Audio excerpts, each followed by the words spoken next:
நான் எங்கே போனாலும் எல்லோரும் என்கிட்ட கேட்குறது இந்த தாடி, உங்கள் மனைவி மாசமாக இருக்காங்களா இல்லை காதல் தோழி எதுவாதுன்னு. தாடி இல்லாதவங்களுக்கு ஏன்டா இல்லைங்கிற கவலை, இருக்கிறவங்களுக்கு ஏன்டா அந்த மயிறு இருக்குங்கிற கவலை. இல்லாதவங்களுக்கும் ஒரு மாதிரியான ட்ரீட்மெண்ட்டு, இருக்கிறவங்களுக்கும் அதை மெயின்டைன் பண்ணுறதுக்கு ஒரு மாதிரியான ட்ரீட்மெண்ட்டு.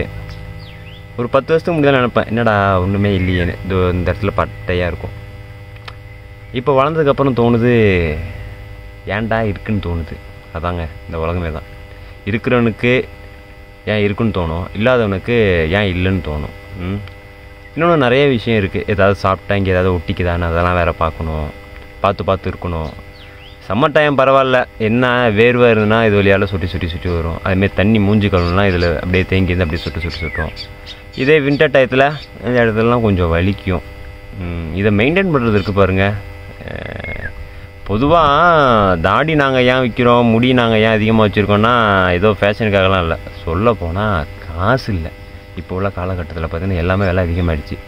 கட்டிங் ஷேவிங்னாலே 200 ரூபா 250 ரூபாங்கிறாங்க. அதுவும் டிசைன் தாடிங்கிற பேரில் டிசைனாகவே இல்லை. அவங்க ஒரு டிசைன் வைப்பாங்க, நம்ம சொல்கிற டிசைன் ஒன்றா இருக்கும். அதுக்கு 100 ரூபா கேட்குறாங்க. சரி, 0 போட்டு ட்ரிம் பண்ணிடலாம் பார்த்தா ஒரு சிலர் பேர் ஏன் அதுமாரி பண்ணுங்கிறாங்க, ஏன் வலிச்சிட்டு வந்துருக்க மாரி இருக்குங்கிறாங்க. சில பேர் அப்படி வச்சுருக்கலாங்கிறாங்க, சில பேர் இப்படி வச்சுருக்காங்களே. இந்த வாழ்க்கை எனக்காக நமக்காக வாழ்கிறத விட மற்றவங்களுக்காக தான் வாழ்கிற மாரி இருக்குது. ஆனால் நமக்கு பிடிச்ச நம்ம வாழ முடியாது. அவங்க சொல்லுவாங்களோன்னு அப்படி வைப்போம், இவங்க இப்படி சொல்லுவாங்களோ இப்படி வைப்போம். ஸோ மற்றவங்களுக்காக தான் இந்த வாழ்க்கை நம்ம வாழ்ந்துட்டுருக்கோம். அதனால் 0 போட்டும் எடுக்க முடியாது.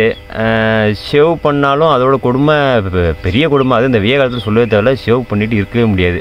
இந்த ஷேவ் பண்ணிவிட்டு அந்த மேலே அந்த டவலை வைக்கிற அந்த இது இருக்குது பாருங்கள், அதெல்லாம் கொடுமை. அப்போ தாடி வச்சுக்கிட்டு அந்த மெயின்டைன் பண்ணுறவங்களாம் ஒரு பெரிய இதுன்னு தான் சொல்லணும்.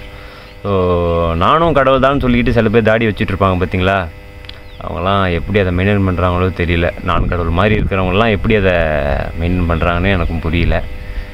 இந்த தாடிக்குள்ளே இவ்வளோ விஷயம் இருக்குது. இப்போ தான் இன்றைக்கி போயிட்டு ட்ரிம் பண்ணலான்ட்டு முடிவு பண்ணிட்டேன். ஸோ யாராருக்காகவும் நம்ம பார்த்து இருக்கிறதோட எப்படியும் செலவு ஆக போகுதுன்னு தெரிஞ்சிச்சு. சரி, நமக்கு பிடிச்ச மாதிரி டிசைனாக வச்சுக்கிட்டு இருப்போமே. அதனால தான் மாதத்துக்கு ஒரு வாட்டி தான் நாங்கள் டிசைன் தாடி வைக்கிற மாரி இருக்குது. ஏன்னா வச்சு ஒரு வாரத்துலேயே இந்த இடம்லாம் அப்படியே வளர்ந்துடும், ஒன்றுமே பண்ண முடியாது நம்ம என்ன தான் டிசைன் வச்சாலும். ஸோ அவங்களுக்கு பிடிச்ச மாரியும் இவங்களுக்கு பிடிச்ச மாரி வைக்கிறதோட செலவு பண்ணுற முடிவு பண்ணிடுச்சு. நமக்கு பிடிச்ச மாரி வச்சுப்போமே. அந்த ஒரு வாரமாவது மாதத்தில் நமக்கு பிடிச்ச மாரி அந்த தாடி இருக்கட்டுமே. எப்படி பார்த்தாலும் இன்னொன்று தாடி இருக்கிறதுனால என்னென்னு பார்த்தீங்கன்னா வச்சுக்கேன், இது ஏதோ இடத்துல செய்யா ஃபீல் பண்ணணும் வச்சுங்களேன். யாராவது கூச்சமாக இருக்குன்னு வச்சுக்கோங்க, சும்மா இப்படி பண்ணிக்கிட்டு ஏதோ ஒன்று அது தெரியாது. இப்படி பண்ணிகிட்டு இருக்கிறது, இப்படி பண்ணுறது, இப்படி போகிறது. ஸோ அந்த டைமும் ஓடிடும். இப்படி பண்ணி அப்படியே சிந்திக்கிற மாதிரி நிறைய விஷயம் இருக்குது. நல்லா இருக்குன்னு நினைக்கிறீங்களா?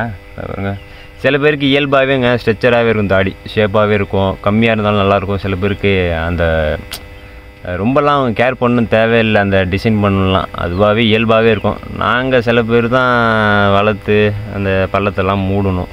இப்போவே பாருங்கள், ஒரு பக்கம் ஏறி போயிருக்கு, பெரிய பள்ளமாக இருக்குது. இதை நான் யார்கிட்ட போய் சொல்கிறது, எங்கே முறைகேடு பண்ணுறதுனே தெரில. வயசாகிடுச்சு, கல்யாணம் பண்ணி வைங்கன்னு சொல்ல முடியுமா? வயசு 28 ஆகிடுச்சு. நமக்கு போகிறதே தெண்டை சோறு, நீ எதையாவது கொண்டுறோம் அதுக்கு ஒரு வேறு சோறு பொண்ணுமாங்குவாங்க. பெரிய பள்ளத்தாக்கா இருக்குங்க. அதை பாருங்கள், என்ன பண்ணுறதுனே தெரியல. அதான் இந்த ஹேர் ஸ்டைலை இப்படி இறக்கி விட்ருக்கேன். முடி அதிகமாக வைக்கிறோன்னா ஏன் நாங்கள் வைக்கிறோன்னா இந்தமாரி பள்ளத்தை மறைக்கிறதுக்காக தான் நாங்கள் முடி அதிகமாக வைக்கிறோம், வேறு ஒன்றும் இல்லை. சரி பார்ப்போம், அதை உங்கள்கிட்ட சொல்லணும்னு தோணுச்சு. தாடி நல்லா இருக்குன்னு தான் நினைக்கிறேன்.